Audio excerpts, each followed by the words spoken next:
నమస్తే, welcome to Telangana capital news. ముందుగా headlines.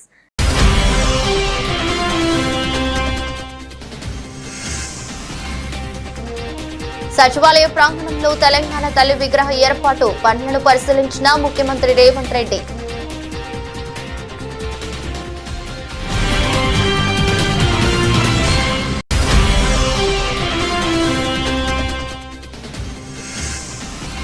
విజయవాడలో నాబార్డు ప్రాంతీయ కార్యాలయాన్ని ప్రారంభించిన మంత్రులు పయ్యావుల కేశవ్, అచ్చెన్నాయుడు. రాష్ట్ర అభివృద్ధికి నాబార్డు తన వంతు కృషి చేస్తుందని వ్యాఖ్య.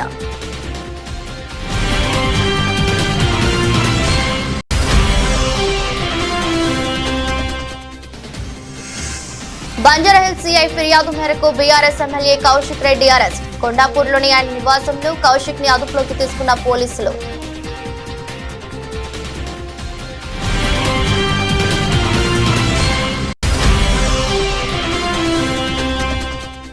ఏపీలో ప్రభుత్వంపై పోరుబాటకు వైసీపీ తేదీల ఖరారు. రైతులు ఎదుర్కొంటున్న సమస్యలపై ఈ నెల 11న ర్యాలీలు, కలెక్టర్లకు విజ్ఞాపన పత్రాలు అందజేయాలని వైఎస్ జగన్ పిలుపు.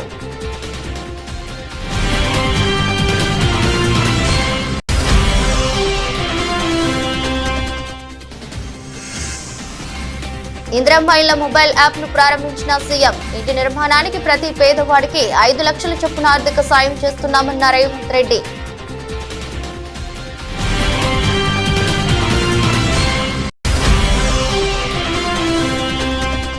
బంగ్లాదేశ్ లో హిందువులపై జరుగుతున్న దాడులను ఖండిస్తూ హిందూ ఐక్య వేదిక ఆధ్వర్యంలో నిరసన. కేంద్ర ప్రభుత్వం, రాష్ట్రపతి స్పందించి బంగ్లాదేశ్ ప్రభుత్వంలో చర్చలు జరిపి దాడులను నివారించాలని విజ్ఞప్తి.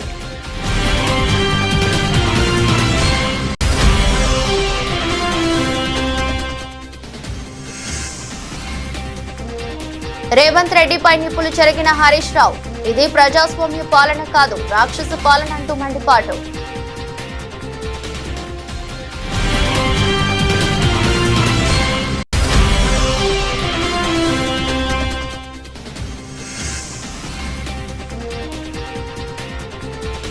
మిడిల్ ఆర్డర్ లో బ్యాటింగ్ చేస్తా త్యాగం చేసిన రోహిత్ శర్మ.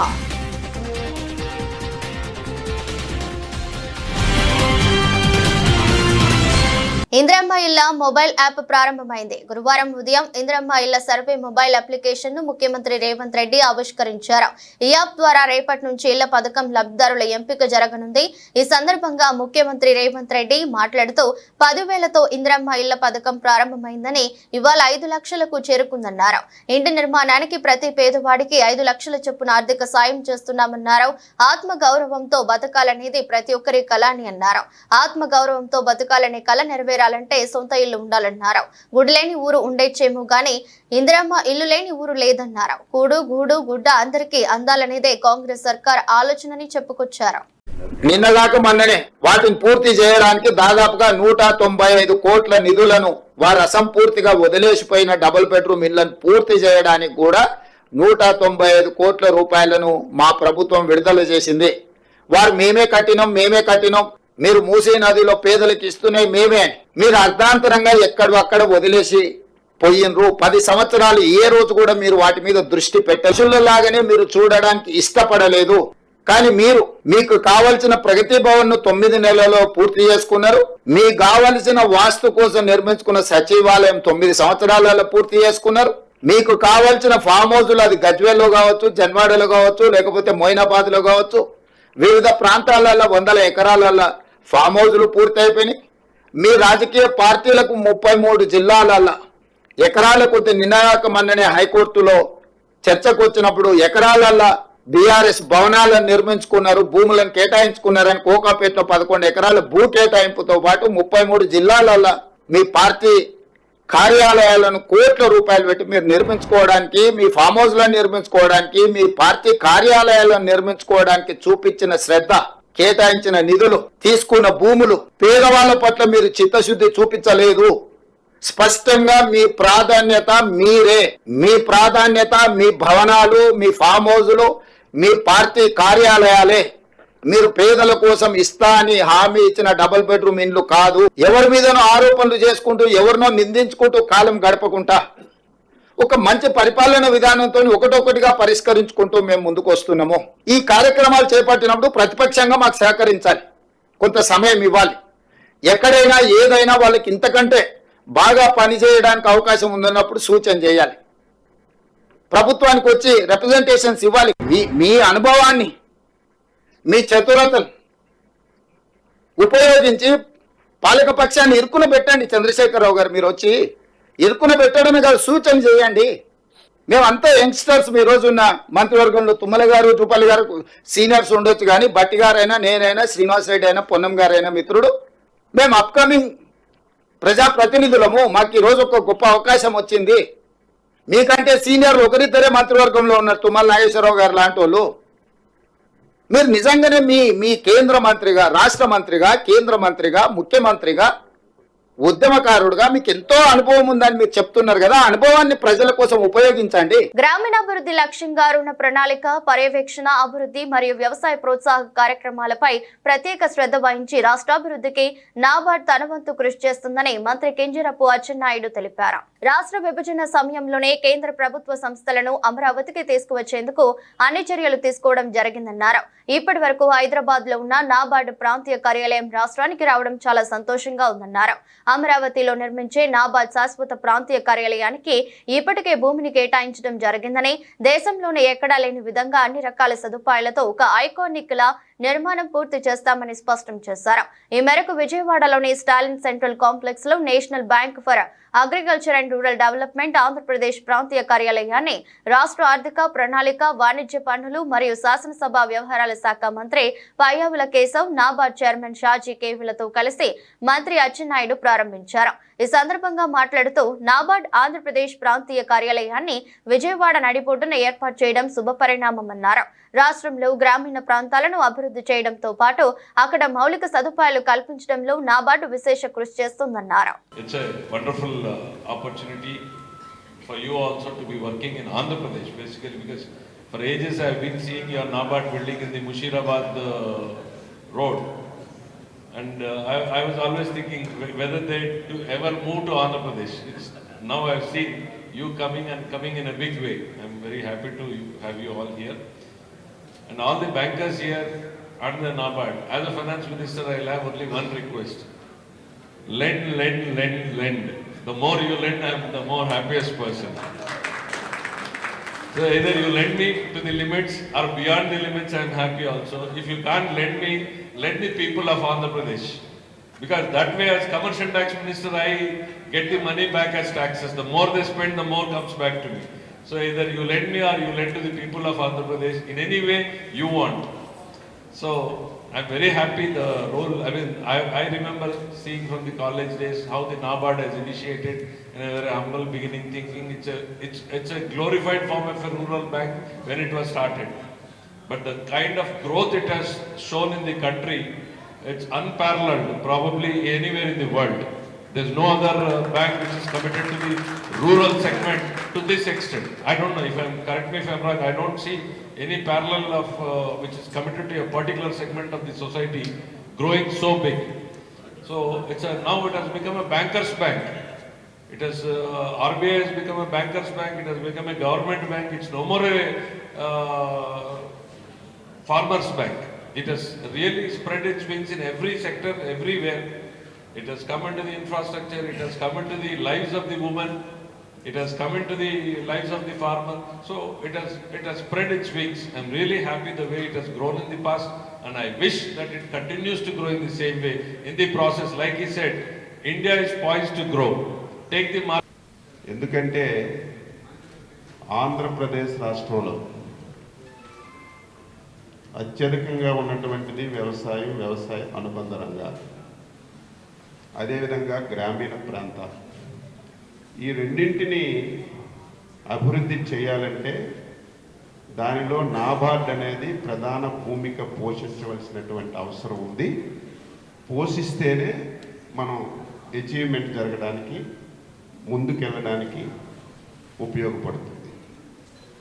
రాజకీయాలు మాట్లాడదలుచుకోలేదు, కానీ కొన్ని వాస్తవాలు చెప్పాలి. నేను కూడా 35 సంవత్సరాల నుంచి రాజకీయాల్లో ఉన్నాను.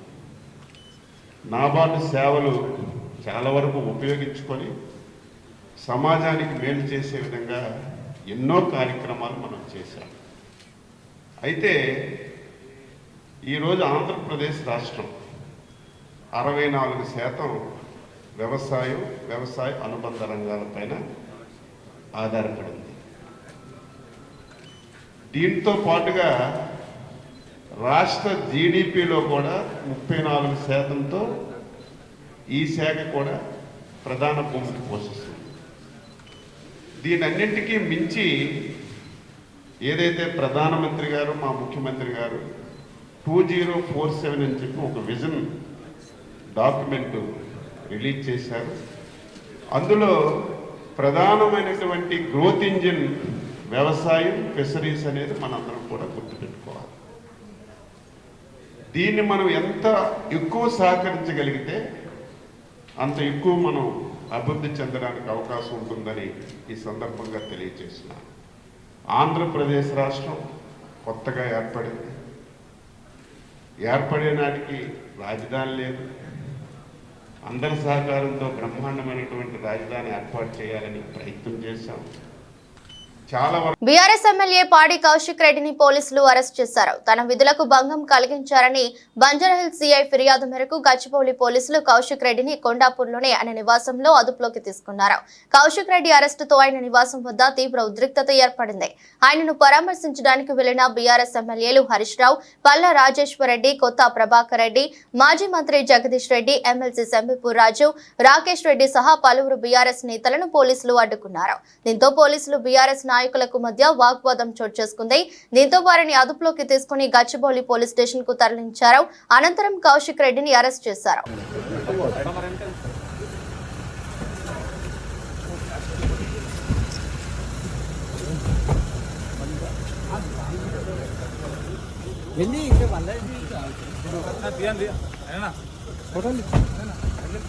ఆంధ్రప్రదేశ్లో కూటమి ప్రభుత్వం అధికారంలోకి వచ్చిన తర్వాత ప్రజల సమస్యపై నిర్లక్ష్యం వహించడాన్ని నిరసిస్తూ వైసీపీ పోరుబాటకు సిద్ధమైంది.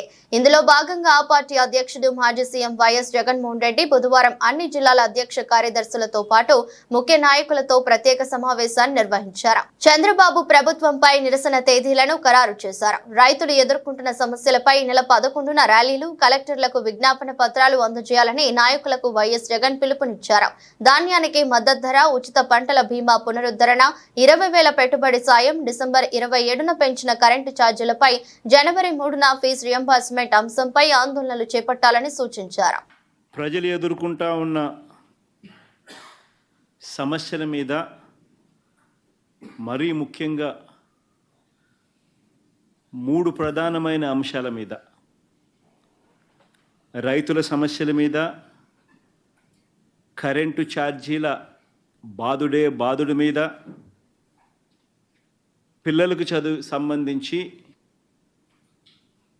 ఫీజులు కట్టలేని పరిస్థితిలో ఉన్న పిల్లలు ఎదుర్కొంటా ఉన్న సమస్యల మీద, ఈ 3 అంశాల మీద వైఎస్ఆర్సీపీ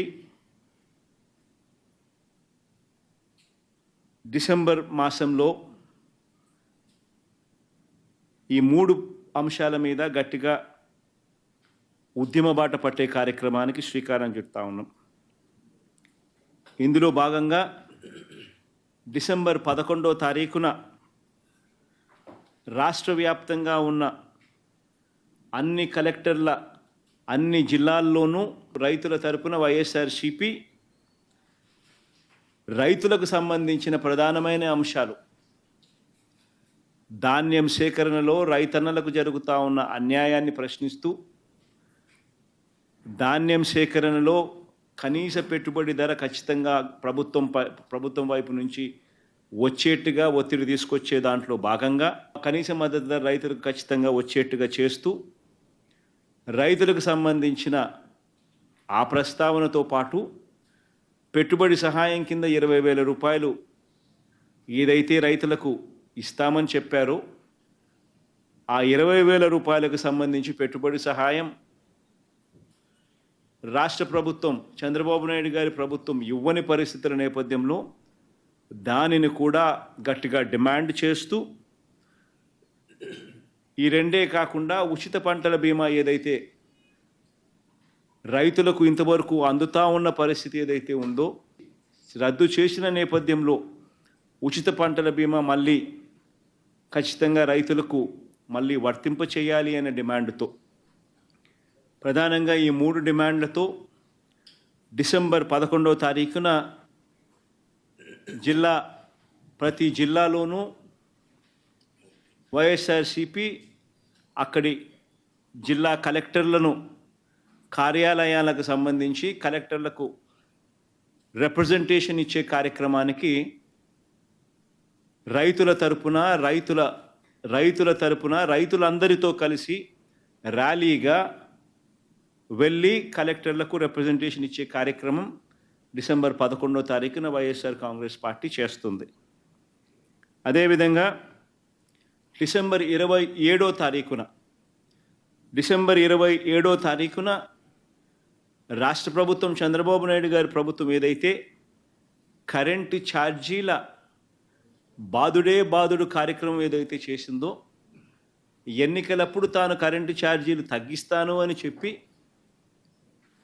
ప్రజలను మోసం చేస్తూ ఆయన చేసిన అనేక మోసాలలో సూపర్ 6లు, సూపర్ 7లు ఎలాగో గాలికి ఎగిరిపోయాయి. సచివాలయ ప్రాంగణంలో తెలంగాణ తల్లి విగ్రహ ఏర్పాటు పనులను గురువారం ముఖ్యమంత్రి రేవంత్ రెడ్డి పరిశీలించారు. అక్కడ పనులను ఆయన పర్యవేక్షించారు. ఆయన వెంట deputy CM Bhatti Vikramarka, PCC president Mahesh Goud, MLA Danam Nagender, సంబంధిత శాఖ అధికారులు తదితరులు ఉన్నారు. కొండాపూర్లోని బీఆర్ఎస్ ఎమ్మెల్యే పాడి కౌశిక్ రెడ్డిని పరామర్శించడానికి సిద్దిపేట ఎమ్మెల్యే హరీష్ రావు కొండాపూర్లోని కౌశిక్ రెడ్డి నివాసానికి వెళ్లారు. ఈ క్రమంలో అప్పటికే అక్కడ భారీగా మోహరించిన గచ్చిబౌలి పోలీసులు హరీష్ రావును అడ్డుకున్నారు. హరీష్ రావును అదుపులోకి తీసుకున్న పోలీసుల బలవంతంగా కారులో ఎక్కించి గచ్చిబౌలి పోలీస్ స్టేషన్ కు తరలించారు. సీఎం రేవంత్ రెడ్డిపై మాజీ మంత్రి సిద్దిపేట ఎమ్మెల్యే హరీష్ రావు నిప్పులు చెరిగారు. ఇది ప్రజాస్వామ్య పాలన కాదు, రాక్షసన పాలన అని ధ్వజమెత్తారు. ఇందిరమ్మ రాజ్యమా, ఎమర్జెన్సీ పాలన అని నిలదీశారు హరీష్ రావు. ఫోన్ ట్యాపింగ్ చేశారంటూ ఫిర్యాదు చేసేందుకు పోలీస్ స్టేషన్ కు వెళ్తే ఎమ్మెల్యే కౌశిక్ రెడ్డిపై ఉల్టా కేసు బనాయించారని ఆగ్రహం వ్యక్తం చేశారు. ఈ దుర్మార్గాన్ని ప్రశ్నిస్తే తనపై బీఆర్ఎస్ నాయకులపై దుర్మార్గంగా ప్రవర్తించారని, అక్రమ అరెస్టు చేసి పోలీస్ స్టేషన్ కు తరలిస్తున్నారని రేవంత్ రెడ్డిపై హరీష్ రావు నిప్పులు చెరిగారు.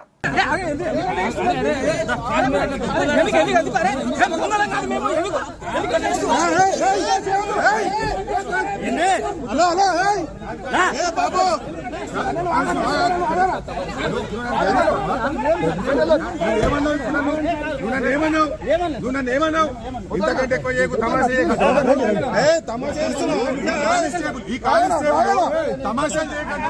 ఇంతకంటే ఎక్కువ కానిస్టేబుల్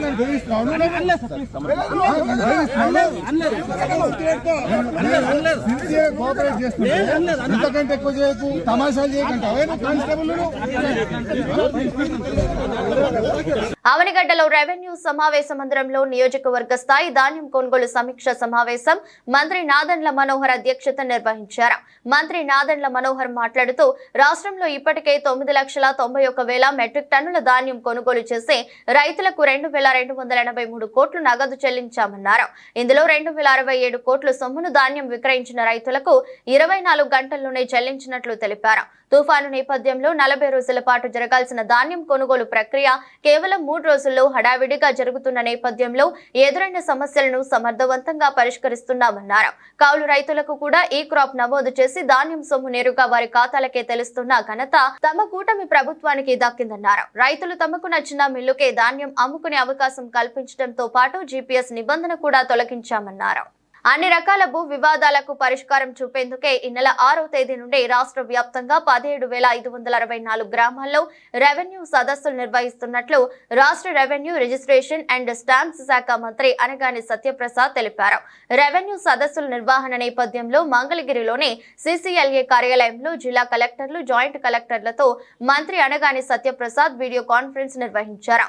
గత 5 ఏళ్ల కాలంలో వైసీపీ ప్రభుత్వం భూ వివాదాలను పరిష్కరించేందుకు ఎటువంటి ప్రయత్నం చేయకపోగా వారి స్వార్థం కోసం భూములను ప్రజల నుండి లాగేసుకునేందుకోసం మరిన్ని సమస్యలను కలిగించారని అన్నారు. గతంలో ఎన్నడూ లేని విధంగా రాష్ట్రంలో భూ వివాదాలు నెలకొన్నాయని చెప్పారు. వీటిని పరిష్కరించి సామాన్య ప్రజలకు న్యాయం చేసే ఉద్దేశంతో సీఎం చంద్రబాబు ఎప్పటికప్పుడు రెవెన్యూ అంశాలపైన సమీక్షలు చేస్తున్నారని చెప్పారు.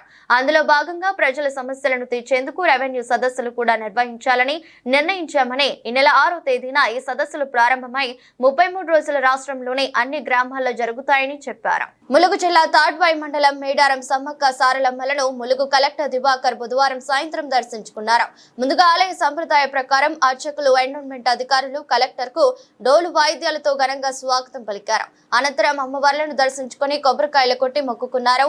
రాబోయే మినీ మేడారం జాతరపై వివిధ శాఖల అధికారులతో సమీక్ష సమావేశాన్ని నిర్వహించారు.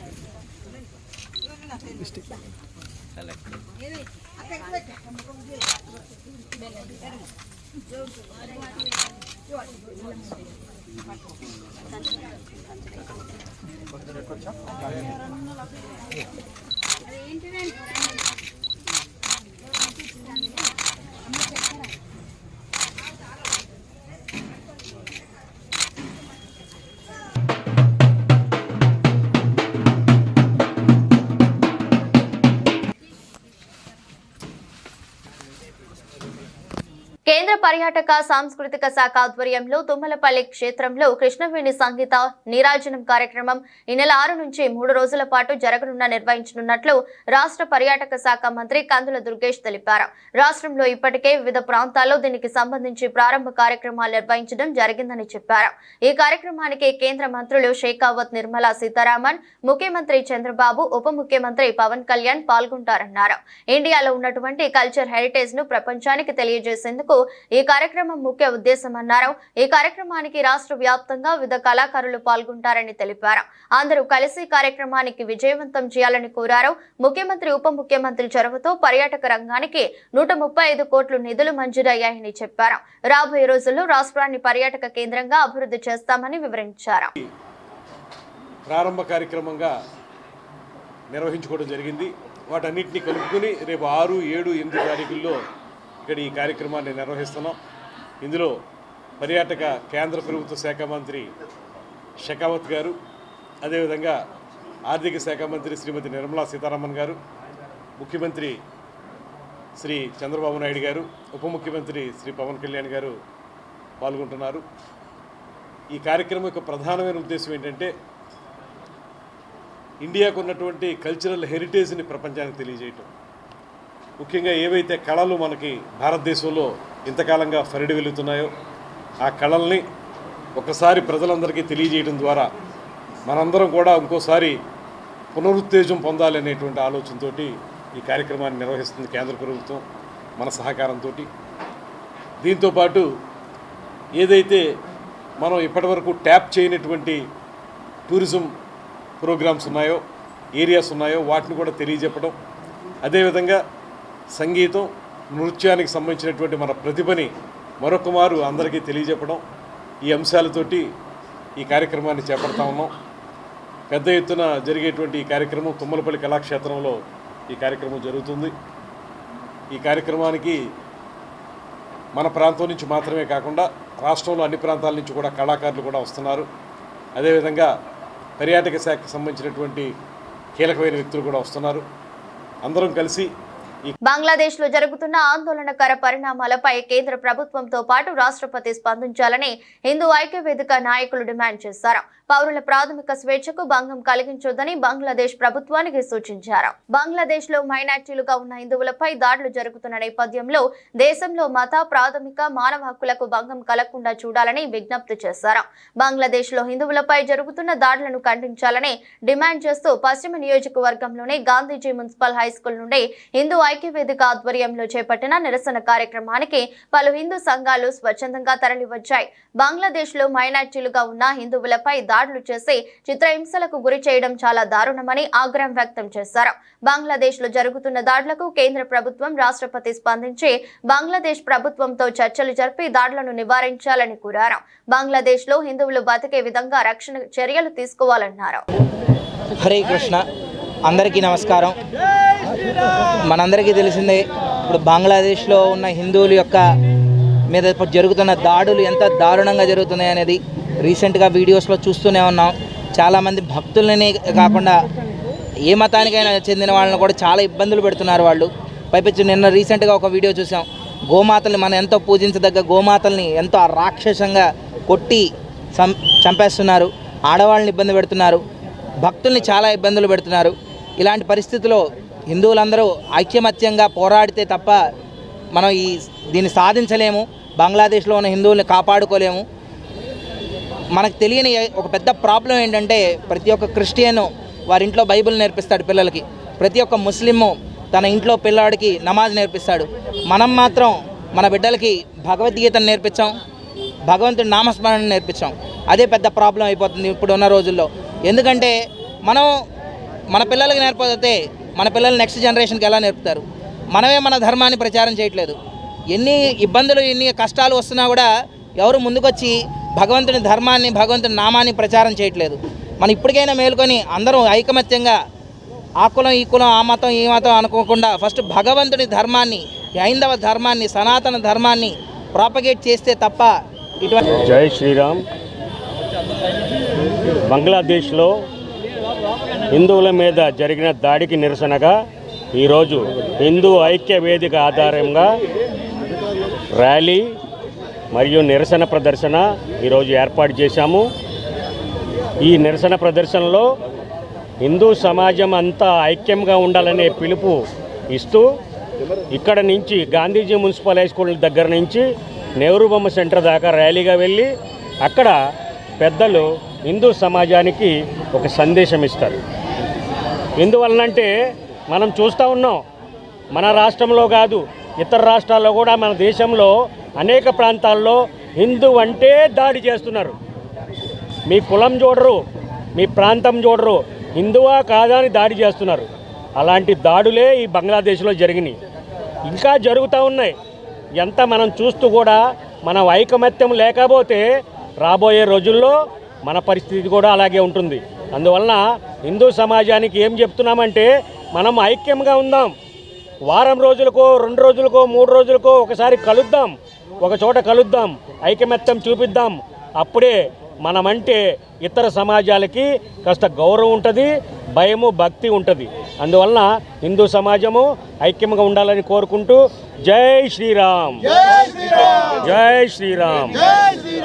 శ్రీనివాస్, విశ్వ హిందూ పరిషత్ అధ్యక్షుడు, విజయవాడ జిల్లా. రోహిత్ శర్మ తన బ్యాటింగ్ పొజిషన్ ను మార్చేశారు. ఆడిలైడ్ లో ఆస్ట్రేలియాతో జరిగే 2వ టెస్టులో కేఎల్ రాహుల్ ఓపెనింగ్ లో ఆడనున్నట్లు తెలిపాడు. పెర్త్ టెస్టులో ఓపెనింగ్ లో ఆడిన రాహుల్ 26-77 రన్స్ స్కోర్ చేశాడు. సెకండ్ ఇన్నింగ్స్ లో జైస్వాల్ తో కలిసి 201 పరుగుల భాగస్వామ్యాన్ని నెలకొల్పాడు. ఆ టెస్టులో ఇండియా 295 రన్స్ తేడాతో నెగ్గిన విషయం తెలిసిందే. పెర్త్ టెస్టుకు రోహిత్ శర్మ గైర్హాజరు కావడంతో జైస్వాల్ తో కలిసి రాహుల్ ఇన్నింగ్స్ ఓపెన్ చేశాడు. ఇవాళ మీడియాతో మాట్లాడిన కెప్టెన్ రోహిత్ ఈ విషయంపై క్లారిటీ ఇచ్చాడు. కేఎల్ రాహుల్ ఇన్నింగ్స్ ను ఓపెన్ చేస్తాడని, మిడిల్ ఆర్డర్ లో తాను ఆడనున్నట్లు చెప్పాడు.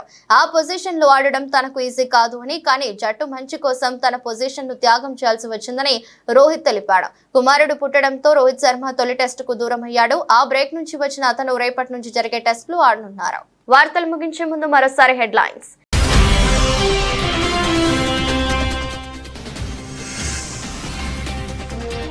సచివాలయ ప్రాంగణంలో తెలంగాణ తల్లి విగ్రహ ఏర్పాటు పనులను పరిశీలించిన ముఖ్యమంత్రి రేవంత్ రెడ్డి.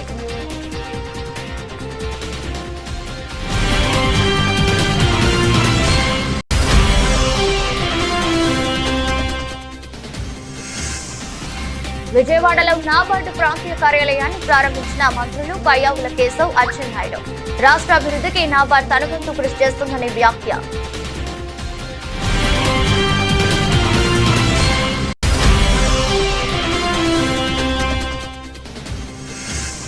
బంజారాహిల్స్ సిఐ ఫిర్యాదు మేరకు బీఆర్ఎస్ ఎమ్మెల్యే కౌశిక్ రెడ్డి అరెస్ట్. కొండాపూర్లోని ఆయన నివాసంలో కౌశిక్ ని అదుపులోకి తీసుకున్న పోలీసులు.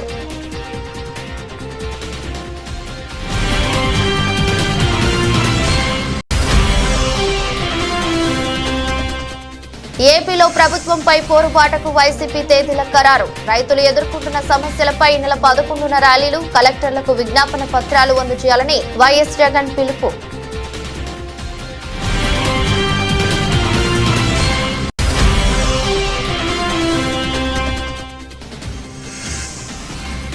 ఇందిరమ్మ ఇళ్ల మొబైల్ యాప్ ను ప్రారంభించిన సీఎం. ఇంటి నిర్మాణానికి ప్రతి పేదవాడికి 5 లక్షల చొప్పున ఆర్థిక సాయం చేస్తున్నామన్న రేవంత్ రెడ్డి.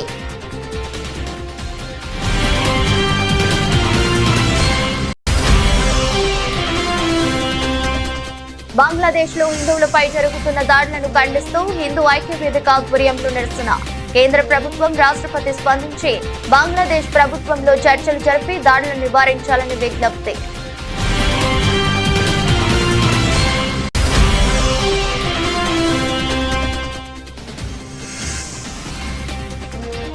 రేవంత్ రెడ్డిపై నిప్పులు చెరిగిన హరీష్ రావు.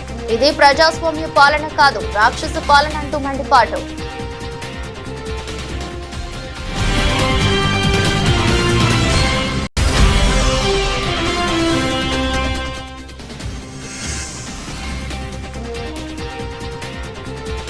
మిడిల్ ఆర్డర్ లో బ్యాటింగ్ చేస్తా త్యాగం చేసిన రోహిత్ శర్మ.